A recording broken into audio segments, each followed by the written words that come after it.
מאיר וטובה ורבקה, ציוויה חיה, בת אריה לב וחווה, either by their families, אז שיהיה לעילוי נשמה. Okay, we are starting a new subject today. As you can imagine, Shavuot is over, so no discussions about Ruth today. But we are going to talk about, I call it Aristocratia Rabbanit or Nepotism. So nepotism, I guess you all know what it is. Not sure if you experience one, but we all know what is nepotism. And then there is Aristocratia Rabbanit, which means aristocratia is aristocracy. Okay?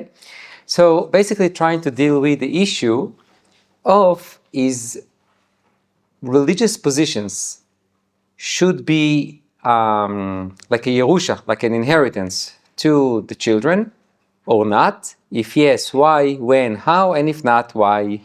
Obviously, why? So let's start with the Sifrei.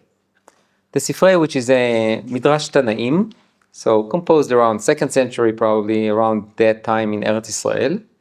So we have an interesting discussion here.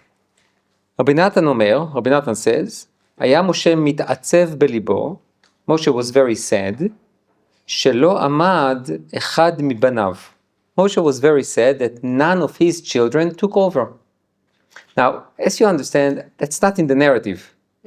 Right? In the narrative, it seems to be so smooth, right? Moshe takes Yehoshua, he says, okay, who is going to lead? Hashem says to Yehoshua, Moshe says, wonderful, this is great. Let me put my hands on him and I will empower him and everyone will be great.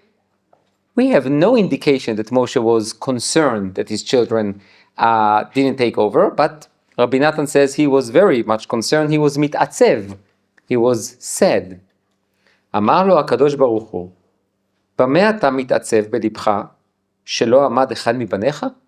Hashem says to Moshe, why? Why are you sad? Because none of your kids took over? והלא בני אהרון אחיך כאילו בניך הם. Which means Aaron's children took over, meaning Kehuna, and because Aaron's children are like your children, so it looks like what? Your children also received something. That's wonderful. But that's not my children. Okay? Moshe's children are positionless, right? They have nothing. So what kind of a nechama is that? And then he says, אף אדם שאני מעמיד על ישראל, ילך ויעמוד על פתחו של אלעזר. And also, I'm going to give you another compensation. We know after you die, every time the leader will need to do something, he will need to go to what? To Elazar ben Aaron, to ask the Urim veTumim. And therefore, it seems like you continue to what? To lead. That still does not address the issue of what about my children? Okay, and then משל, למה הדבר דומה? למלך בשר ודם, שהיה לו בן, so there is a parable to a king who has a son, ולא היה ראוי למלכות. He was not worthy to be the second king, the next king. נטל המלכות ממנו ונתנו לבן אוהבו. So what did he do? The king, he took the kingdom from his own son, and he gave it to the son of his beloved friend. אמר לו, אף על פי שנתתי לך גדולה, לך ועמוד על פתחו של בני. So the king says to this son of his beloved friend, even though I gave you greatness, you go and talk to my son. כך אמר הקדוש ברוך הוא ליהושע, that's what Hashem says to Yehoshua. אף על פי שנתתי לך גדולה, even though I gave you greatness, you become the second leader.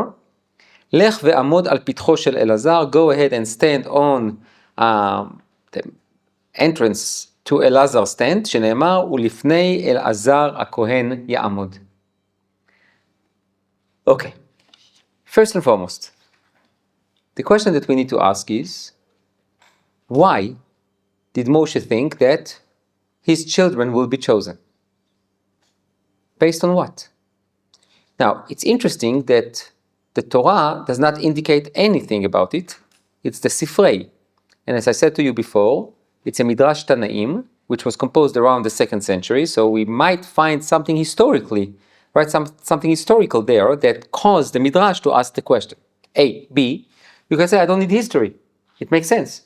Any leader would like his children to take over, to follow.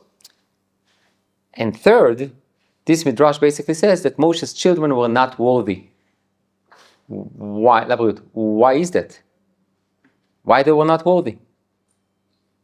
So, that's the three questions that we have. Then we have a fourth question, which is, how exactly can you comfort someone by saying, your children are not worthy, but the children of your brother, they are very worthy, and therefore they will be the leaders, and you should feel good about it, because they are considered like your children.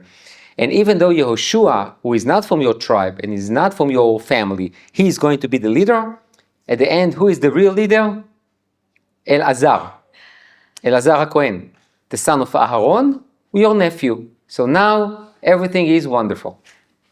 Obviously, we understand that it's not wonderful, and we need to understand this sifrei, but we will see it a little later. So take a look at another one. מסכתות קטנות, מסכת אבות דרבי נתן, נוסחל ב'. So there, we will see a little bit of a different perspective. ועדכן עצמך ללמוד תורה שאינה ירושה לך. So you should prepare yourself to study Torah, because it's not comes as an inheritance, which means if your father is a scholar, does not mean necessarily that what? That you will be a scholar. למה? שאילו הייתה תורה ירושה לך, because if the Torah was an inheritance to you, היה אדם מורישה לבנו ולבן בנו ולבן אחותו עד סוף כל הדורות, because then it will become what? An elite group. Which means if I am a scholar, I will give it to my children to their children, and their children, and I will not share it with anyone else. And I will go against Torah, because Torah is about what? To teach, to spread, to share, and not only to hold it for yourself. Okay. Now the Midrash says, שכן מצינו במשה, because we found the same thing with Moshe, בשעה שהיה סבור שבניו עומדים תחתיו. What is סבור? He thought, without any questions, that his children are going to take over. מה הוא אומר? ויאמר משה אל השם לאמור, יפקוד השם אלוקי הרוחות לכל בשר אשר יצא לפניהם, בואו ראה מה המקום משיבו, קח לך את יהושע. So, רגע. Here, according to this paragraph, according to this source, Moshe thought that his children will continue on, and Hashem says to him, no. Yehoshua will take over. So we're not talking here about Aharon, we're not talking about Aaron's children. And why is it that Moshe's children will not be able to take over? In order to prove a point, which is Ein Yerusha b'Torah. The what? Why didn't you think of it? Because the Kohanim, but why would the Kohanim is the Yerusha? Okay, so the Kohanim I can answer. You cannot have more than one tribe dealing with Kodesh. You need to have someone dedicated. That I can understand. Maybe that's why Moshe. Oh, yeah. It might be that Moshe thought the same thing. We have an elite group of Kehuna, Leviah, Malchut, and it's really all in his family. But what this source says is something very different than the first one. The first one talked about that they were not worthy, and we don't know exactly why. Here, it's not about, they could be the best. They could be as worthy as Moshe Rabbeinu. But Hashem had to what? To make a point. Torah ze lo Yerusha. Even though, Moshe did not look for what? That his children will take over his Torah teaching. He was interested in them to take over what? Leadership. So that's a bit different. But I guess leadership here is leadership with Torah. So in order to make a point, Hashem said, basically Moshe's children paid a price that has nothing to do with them, which is not fair. Meaning, if we say the first source says, for whatever reason, it's not fair. It's just they were not worthy. And don't think that if you are not worthy, you can take over your father's position just because you are the child. Okay, I can hear it, even though I need to know why they were not worthy. The second source says, they might be worthy, but we need to cut it. By the way, you should remember it, because now we are doing a lot of, let's call it hashkafa, but we will get to halacha. Okay, we will get to halacha, and you will see that rabbis, dayanim, whatever, they wanted their children to take over, and these sources will have tremendous ramification. Yes. Moshe would be, his children inherit would be like a kingship.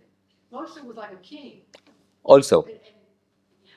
And Yehoshua was like a general. He led them into what they needed then. They weren't ready for a king. So Moshe, For like a royalty. right. And the calling in were different. They were not. So that's true, but Moshe was not only a king. Moshe was a leader, Moshe was a king, Moshe was a Torah recipient and transmitter, and he was a Kohen Gadol for 8 days. So he basically did it all to some extent. And when he thought that his children will take over, my assumption is that they will take over the Hanaga, over the leadership. Not necessarily being a king, but everything that entails in terms of leadership, teaching Torah, judging, leading, and things like that. Now, I would just say one more thing. I don't know what he had in mind in terms of his children taking over. He had 2.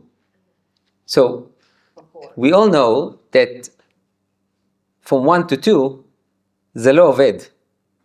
It doesn't work when you have 2. Too much. Especially not from the same family.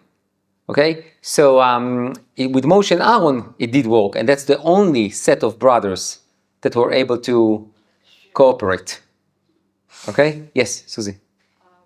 I wanted to say that really there was this precedent for what happens to the next generation, because Moshe was chosen by Hashem.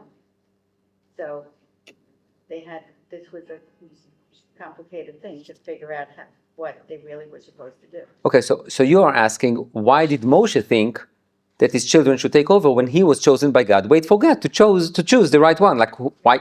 So it seems to be, and especially when it comes to the 2nd century, that there was such an expectation. And we will talk about that expectation. Okay, 3rd source. Again, מסכתות קטנות, just a different נוסח. התקן עצמך ללמוד תורה שאינה ירושה לך. Right? So the Mishnah in Avot says what? That you should prepare yourself and set yourself up for what? To be able to study Torah. כיצד? How do you do that? Take a look. בשעה שראה משה רבינו את בניו שאין בהם תורה, שיעמדו בנשיאות אחריו, נתעטף ועמד בתפילה. Moshe looked at his children and he saw there is no Torah in them. Oh, that's a strong expression. Ein bahem Torah. Where does he get it from? Oh, he wants to explain, don't forget, התקן עצמך ללמוד תורה שאינה ירושה לך. Where did he get that thing? No idea. He just wants to illustrate, to explain it, yes.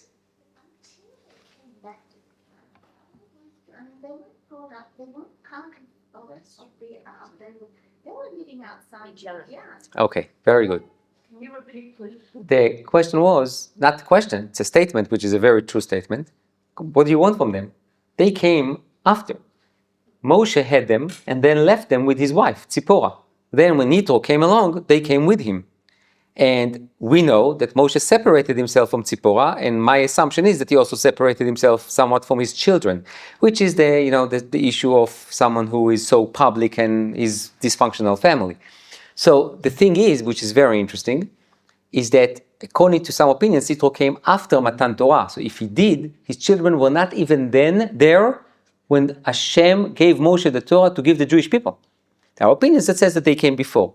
But before, if they came after the Mamesh, like they were not with all Am Yisrael together on Har Sinai. If they came before, so they still were there, but how much time really Moshe had for them?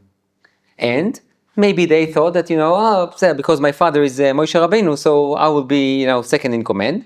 And they didn't put any effort, or whatever it is, but Ein Bahem Torah. And then Moshe realized that they are not worthy.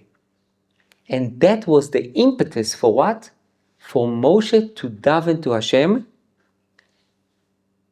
Hashem Elokei aruchot lechol basar, yafked ish al ha'edah. He should what? Should choose a leader. After I die, I need someone to lead these people. Amar lefanav ribono shel olam. So Moshe says to Hashem, Hodieni, please let me know, את מי ייכנס, את מי יצא בראש כל העם הזה שנאמר, וידבר משה אל השם לאמור, יפקוד השם אלוקי ארוחות לכל בשר איש על העדה, אשר יצא לפניהם ואשר יבוא לפניהם. This is very interesting, by the way. Who was the one to request a leader? Moshe. This is the only time in the Torah it says, וידבר משה אל השם. Now, let's leave that aside for a second. Let's say Moshe would not say that. Who do you think will be the leader? Who? Aaron. Aaron is dead. His son. So you would say Elazar, right? Okay, what else? Maybe Yoshua. Now, why is that not clear to Moshe? That Yoshua should be the leader? Isn't that strange? Like Hashem needs to tell him, take Yoshua. So Bishlama, you say, Moshe thought that his children should take over, and Hashem needs to intervene and to say, not your children, but rather Yoshua, I can understand. But if Moshe himself understands that what? That his children are not worthy because ain't by him Torah, don't you look at this guy who sits next to you all day, every day, since he was a Na'ar lo yamish mitoch ha'oel? You appointed him to be the Ramatkal against Amalek. He joined you going on Har Sinai. He is the one who always attached himself to you. Don't you think he is the one? So you can say sometimes because you are so close to someone, you don't recognize him. But Moshe did recognize him. He sent him as one of the Meraglim. So it's like an obvious choice here. Why do you think Moshe didn't think that Yoshua should be the leader? Think. You're always biased against biased for the people we are close to. Therefore, he wants to take the bias out of the picture. Okay, so maybe Moshe said, look, I'm close to him. Maybe I don't see his deficiencies, and that's why, I'm not asking for him. Okay, if Hashem will choose him, I will not be surprised. Okay, very good. One option. Second option. He was it from a different shepherd? Maybe Moshe thought that it's not his to take, meaning everything belongs to the Levis, Kehuna, Malchut, everything. So we shouldn't transfer it to someone else. Okay, second, third. Moshe maybe can understand that the new leader needs to be more militarily. Okay, so Susie suggests that perhaps Moshe was not able to recognize the transition that the Jewish people went through and are going to enter the land of Israel. Not so many miracles anymore, but you need to do something. And Yeshua was someone who wants to do that, and Moshe couldn't see it. Okay. Fourth. Moshe knew that he was the person to be picked. He wanted Hashem to pick him, and that kind of should come from him. Okay, in order to create authenticity and authority. For me to choose, I might be biased, I might be blind, whatever. Let God do that. Very good. And then I'll give you the fifth one, unless anyone wants to contribute. No, said fifth, which is And the correct. fifth one is, He wasn't ready to step down. maybe Moshe thought that Yeshua is not ready to step in yet. No, Moshe wasn't ready to step down. Oh, Moshe was not ready to step down, but he's the one to ask for the leader. So he understands that he's going to die. I thought you would say that Moshe thought that Yeshua is not ready. Okay? Yeah, sure. Is there any chance that he did not want to hurt his brother Aaron? He's dead. No, but that Elazar would, Sure. and if Moshe would say that it should be Yehoshua, Uh-huh. would that be hurtful to his nephew? I'm not sure because really Elazar could not function in both because a king cannot be a Kohen. Not only that because a king needs to come from Shevet Yehuda, it's also because a king needs to kill. In a war. And then you cannot write the same hands that killed, you cannot write bless the people. So that's always why kings can, that's why also we had issues with the Hashmonaim. Yes? Maybe he thought Pinchas should take over. Maybe he thought, what? Showing how he led the people against the Midianim. Okay, maybe, okay. Just like you started saying about that Lazar, he didn't want to do it over his sons to appoint. He wanted to show to. Okay, he didn't want to be known as the father who basically skipped his children and gave it to someone else. He says, you know what, God, you do it, right? Everything you said is correct, I think, or at least part of the speculations. I would like to suggest to you one more. Moshe didn't think that Yehoshua is the one at all. Because Yehoshua proved again and again that he was wrong. איך אני אומר דבר כזה? No, that Yehoshua was wrong. Yehoshua had two major mistakes. In Hanhaga, in leadership. One after the Egel. He comes down with Moshe. And the first thing he says to Moshe, Kol milchama b'machane. there is a sounds and voices of what? Of a war, a battlefield. And Moshe says to him, לא כל מלחמה במחנה, כל ענות חלושה אני שומע. Which means, you don't know how to distinguish between different sounds, different voices. You don't know how to listen to the people. You think that it's a war. Why? Because I put you once as a chief of staff, so you think that every time there is noise, it's a noise of war. This is not a noise of war. This is a noise of people who are totally lost it. And they are worshipping idol, and not only that, they are dancing with him. So you have misjudged what you hear. That's the first time. The second time is, I will say even 2.5 times. The half time is after the Meraglim. After the Meraglim, who was the first one to react? Kalev, not Yoshua. Yoshua joined him after, from different reasons. And then there is a third example that Yoshua didn't get it in Parashat Be'alotcha, our Parsha. When Moshe says to Hashem, I have enough, I can't carry these people by myself. Hashem says to him, okay, get 70 people, whatever, there are 72. 2 are left, like left over, Eldad and Medad. They prophesize in the camp. And Yoshua, according to Chazal, comes along to Moshe and says, Adoni Moshe, kal'em, which means, put them in prison or kill them. And then Moshe says to Yoshua, what? המקנא אתה לי, מי ייתן והיה כל העם השם נביאים, כי ייתן השם את רוחו עליהם.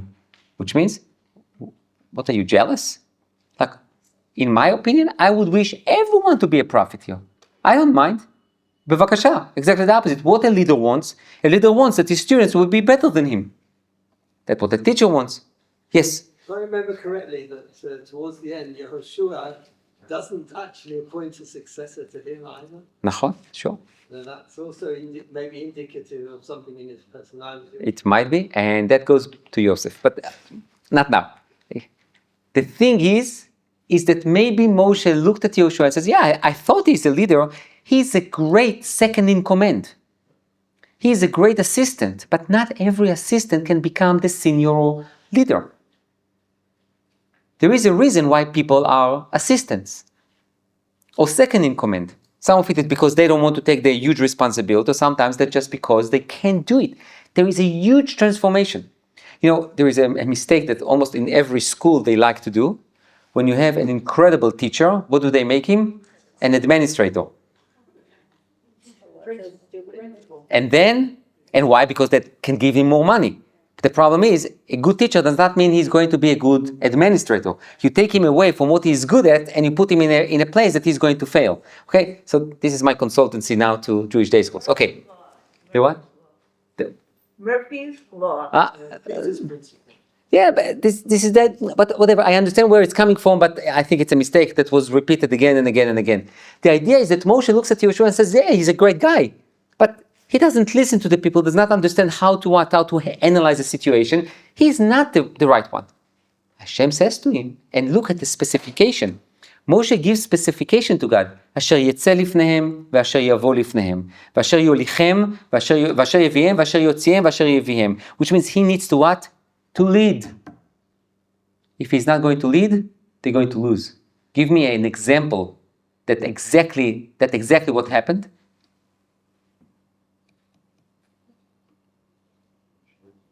Give you a hint. Sefer Yehoshua. Perek Zayin. After this incredible victory over Yericho, Yehoshua decided what?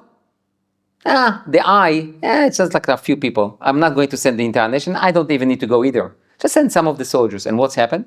Well, the eye showed them that it's not going to work. And Hashem says to Yehoshua, I told you, you need to what? יצא לפניהם. You need to lead them. If you're going to stay on your couch and tell them אחריהם and not אחריי, that's not going to work. So Yehoshua had this little bit of a deficiency, a flaw, whatever you will call it, that he didn't get it to some extent. And part of it, I don't blame him. To be under Moshe's overwhelming leadership is...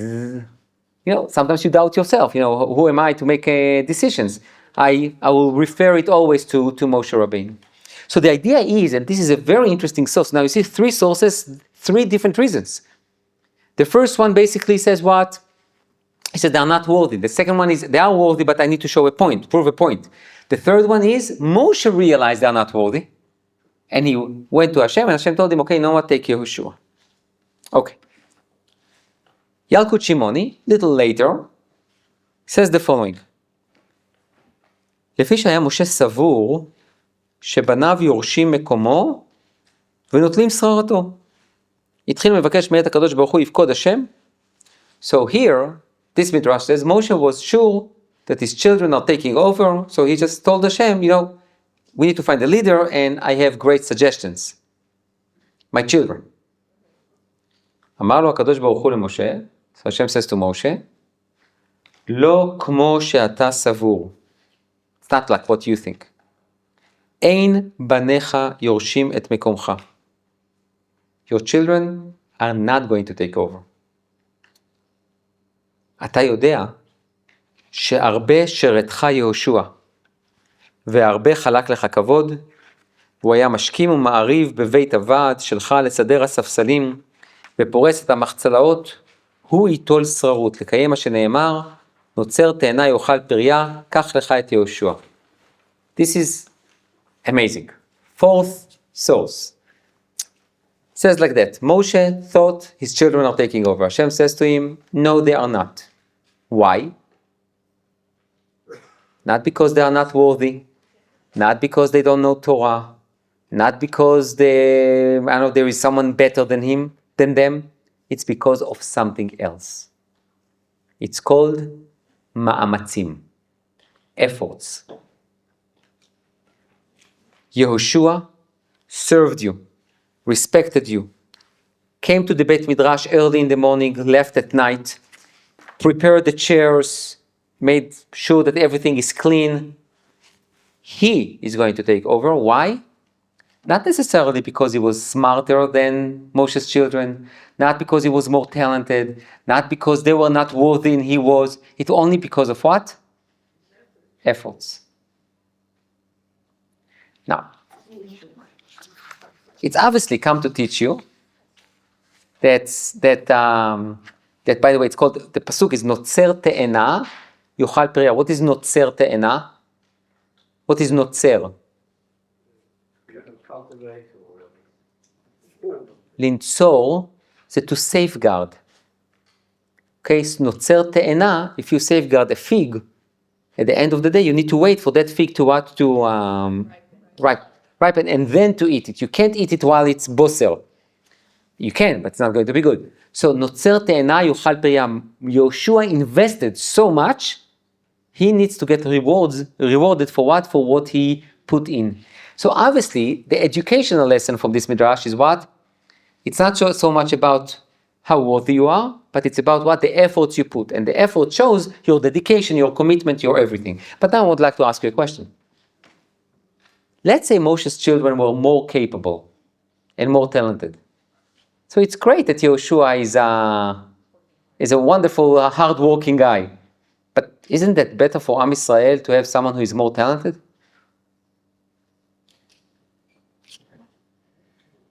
Anyways, Hashem is the one in charge. I agree, but let's leave Hashem out of the picture. Just for the second. Yeah, for leadership.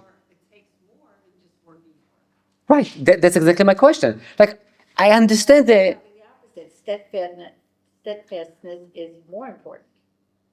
You mean today, you said? No, I'm saying that here. Oh, very good. So basically the lesson of the Midrash is, yes, it might be that the other guy can be more capable, but steadfastness, whatever it's called, to be strong, to be committed, to be dedicated day after day after day after day, will at the end will prove to be better than someone who is brilliant and get everything like that.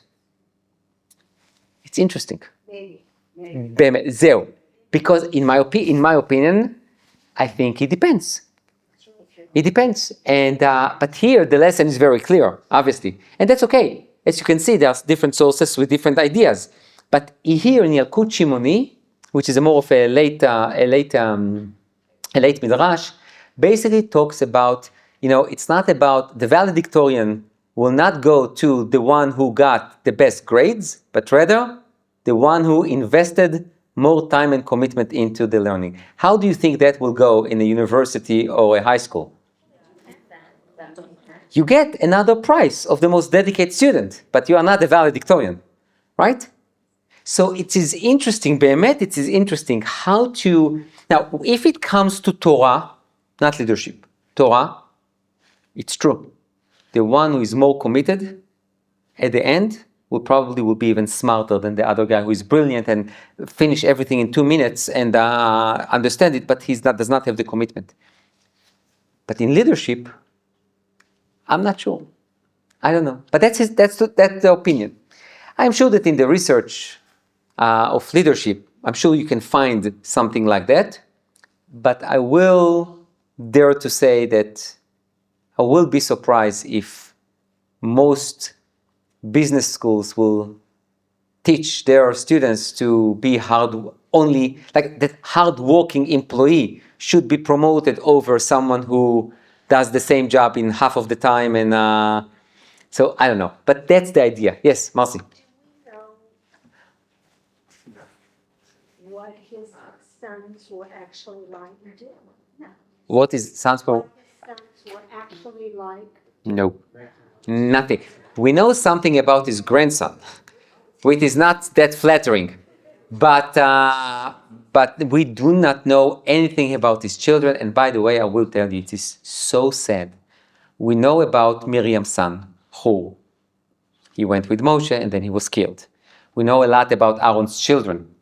We don't know anything about Moshe's children, besides their names and the fact that he was almost killed because he didn't give them a Brit Milah. And then they comes along with the father-in-law, like with the grandfather, and that's it. Now, it might be related, I said his grandchild, yeah, but it's not flattering. So I would suggest something, but you get here now it's like a competition, but you get the other Parashat Shavua shiur from Bet Avichai. If you do, if you don't, you can get it. But I'm talking about Miriam and Aharon's conversation on Moshe about the woman. And at least according to one Parshaniyot, the accusation was that Moshe was embarrassed by her. By his wife. That Moshe was embarrassed by Tzipporah because she was not from Am Yisrael. That's what one of the Mefarshim says. And it might be that he was embarrassed by his children. And therefore he, in a way, detached himself from them. And it's very sad, by the way. It's very sad. He was the father of all Am Yisrael, but not so much about his children. But details that are missing in the Torah might be indicative that Hashem kind of agreed with that. I agree. But look how much Homer there is especially in the Tanaic source, to fill up the gaps. Because I think everyone asked the question that no one asked. What about Moshe's family? We all like to talk about families, right? Sefer Bereshit, it's about building a family, and family, and family, and family. And then Shemot goes into nation, but nation is based on what? Mishpachot, Shvatim, and then Am. And then there is one family that is like missing. This is like Moshe's family. We don't know if they got married. Klum. I mean, they did because we know about the grandchild, but we don't know anything. Yes? Some idea came to my mind, because Miriam was punished, and she said Lashon Hara about Moshe, and it was severe, that maybe it was anything to say about his family. Didn't want to be discussed either because it would be Lashon Hara. But that's negative. Right. So And- maybe it's the way that they're. And I'm not sure that Chazal says that she was punished with Sarah because of Lashon Hara. They could have been just talking about But the problem is, Lashon Hara, it's a bit problematic. I'll ask you a question, I'm not going to answer it. Was Moshe there when they talked about him or not? They'll say yes. There are opinions. There are differences of opinions in terms of if Moshe was there or not. Leave alone that he wrote it after, but at that moment, was he there or not? It's interesting to know. Because if he was there, זה לא לשון הרע, it's rebuke. They are talking to him. So why did she get tzaraat? So she got tzaraat because of something else. So it's not לשון הרע. So Chazal has an opinion that it was לשון הרע, like we know, and this is why Parashat Shlach is next after Parashat Be'alotcha, because she spoke לשון הרע, and they spoke לשון הרע. But that's not the only opinion in Chazal, Baruch Hashem. Yes? That's the most important thing. One of the things I think you learn from this is that when people like to rely on yichud, in other words, my grandfather was a rabbi in wherever. I mean, and your listener's talking isn't Shabbos, isn't anything, but he's very proud of the fact that his father's. I think we learn something from this, that we learn you can't rely on your ancestors completely. You can't tell, let's say we say, you know what, I can figure out exactly that I'm related to Moshe Rabbeinu. Right, so I will tell you, you are correct, but what you said related a little bit more to Sefer Bereshit. In Sefer Bereshit, that principle of the fact that you are the firstborn does not mean that you will get anything, exactly the opposite. You're probably going to lose it. That's Sefer Bereshit. In Sefer, here, it doesn't say that the children claim that they need to be the leaders because they are Moshe's children. It's like opposite. Moshe says, I created the legacy, let the children take over. And Hashem says to him, no. So there is that difference. So going back to Moshe Rabbeinu, we are in somewhat of a little bit of מה קורה איתו? Like what's going on with his family? Okay, one more. במדבר. וידבר משה אל השם לאמור יפקוד השם אלוקי הרוחות. So Hashem says to Moshe, Hashem, the God of all spirits, you need to appoint a leader. כל מי שמבקש צורכי ציבור כאילו בא בזרוע. Meaning anyone who asks for tzorchei tzibur, public needs, he comes with in a very assertive way, or even aggressive way, ba bizroa, which comes with demands, with requests. יפקוד השם, מה ראה לבקש הדבר הזה אחר סדר נחלות? So that's interesting. Moshe is asking for a leader after Bnot Tzlofchad, the daughters of Tzlofchad came along to ask for an inheritance. So the Midrash is asking a question, why now? Like, why didn't Moshe, when he heard that he will not bring the Jewish people to the land of Israel, that was the time to what? To ask, okay, so if I'm not, who is? Right? So the Midrash asks why it came immediately after Bnot Tzlofchad. So he says, Ela kevan, שירשו בנות צלופחד אביהן, when he saw that the daughters of Tzlofchad inherited the inheritance of their father, אמר משה, הרי השעה שאדבע בת צרכי, אם הבנות יורשות, בדין הוא שירשו בניי את כבודי. Moshe said, okay, if now I see that what?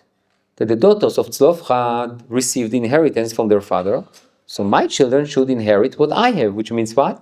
My honor, my glory, my position. Moshe didn't know that. He had to ask Hashem. Am I right? Yeah, but after he received the answer, The fact that it wasn't clear to him that the Bnot Tzlofchad should inherit. That was, okay, so, which, by the way, I know what the Torah says, that Moshe says to them, Rega, I need to check, but there was something else there, because you don't need to ask Hashem for such a din. This is one of the most dinim pshutim. You want to tell me that Moshe didn't know that if there are no boys and there is no one else, the daughters shouldn't take it, so who's going to take this inheritance? The king? The Cohen? It's injustice. What are those girls will do? I mean, it's pretty simple. There is nothing. Pesach Sheni is difficult. I missed one, okay, you can get another chance, right? I missed Yom Kippur, okay, you can do it on another Tuesday. It doesn't work like that. But the Bnot Tzlofchad is not that complicated, so there was something else in it. But after he heard God saying, okay, they will inherit it, he says, you know what? It's time for me to demand that they will inherit my position. אמר לו הקדוש ברוך הוא, נוצר תאנה יאכל פריה. Which means, בניך ישבו להם ולא עסקו בתורה. Your children sat idly, didn't do a thing, they didn't learn Torah. יהושע, הרבה שירתך, הרבה חלק לך כבוד, הוא היה משכים ומעריב בבית הוועד שלך, הוא היה מסדר את הספסלים, הוא פורס את המחצלות, הואיל והוא שרתך בכל כוחו, כדאי הוא שישמש את ישראל, שאינו מאבד שכרו, קח לך את יהושע בן נון לקיים מה שנאמר, נוצר תאנה יאכל פריה. This midrash is different than the one we saw before.